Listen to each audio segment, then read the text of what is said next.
और पश्चिम बंगाल की मुख्यमंत्री ममता बनर्जी ने राम मंदिर की प्राण प्रतिष्ठा को लेकर बीजेपी पर निशाना साधते हुए कहा कि मैं ईश्वर अल्लाह की कसम खाकर कहती हूं कि जब तक मैं रहूंगी तब तक कभी हिंदू मुसलमान में भेदभाव करने नहीं दूंगी।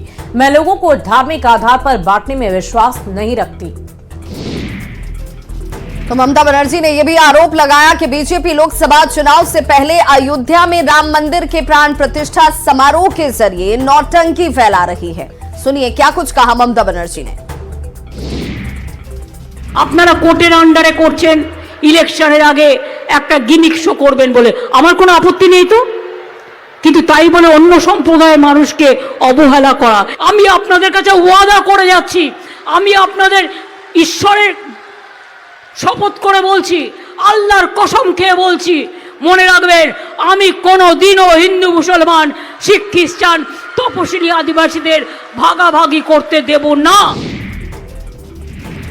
वहीं बिहार के शिक्षा मंत्री चंद्रशेखर ने मंदिर पर विवादित बयान के बाद सफाई दी है। पटना में प्रेस कॉन्फ्रेंस कर चंद्रशेखर ने कहा कि वो भी प्रभु श्री राम के भक्त हैं जो सबरी के झूठी बेर खाते हैं और अहिल्या का उद्धार करते हैं। और उन्होंने मंदिर और धार्मिक किताबों के बारे में भी वही कहा है जो शास्त्रों में लिखा है।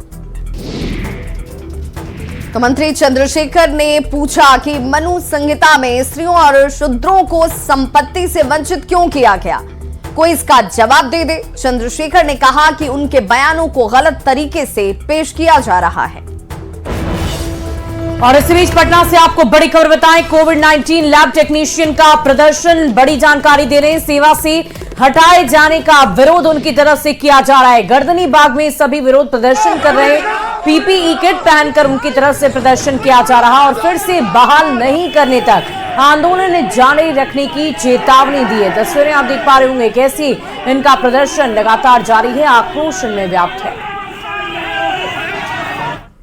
और अब बात इंडी गठबंधन की, तो इंडी गठबंधन में सीटों पर माथापच्ची लगातार जारी है। बैठकें तो हो रही हैं लेकिन नतीजा कुछ नहीं निकल रहा।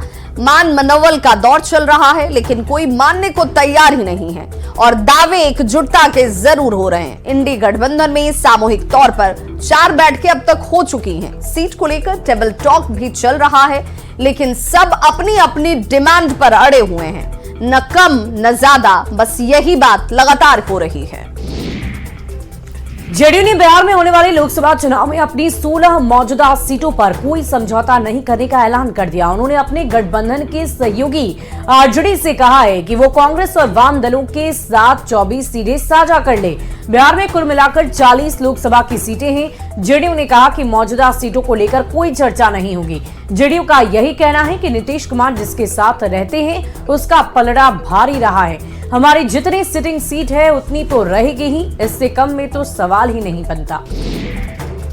तो जेडीयू ने सीट बंटवारे और नीतीश कुमार की भूमिका तय नहीं होने पर कांग्रेस पर भी निशाना साधा है। नीतीश कुमार के करीबी मंत्री हैं अशोक चौधरी, उन्होंने इशारों ही इशारों में इंडी अलायंस को कमजोर करने को लेकर कांग्रेस की भूमिका पर ही सवाल खड़े कर दिए। अशोक चौधरी सीट बंटवारे से लेकर इंडी गठबंधन में नीतीश कुमार की हैसियत भी बताने की कोशिश करते नजर आए और साफ किया कि जेडीयू बंटवारे को लेकर कोई समझौता नहीं करेगी।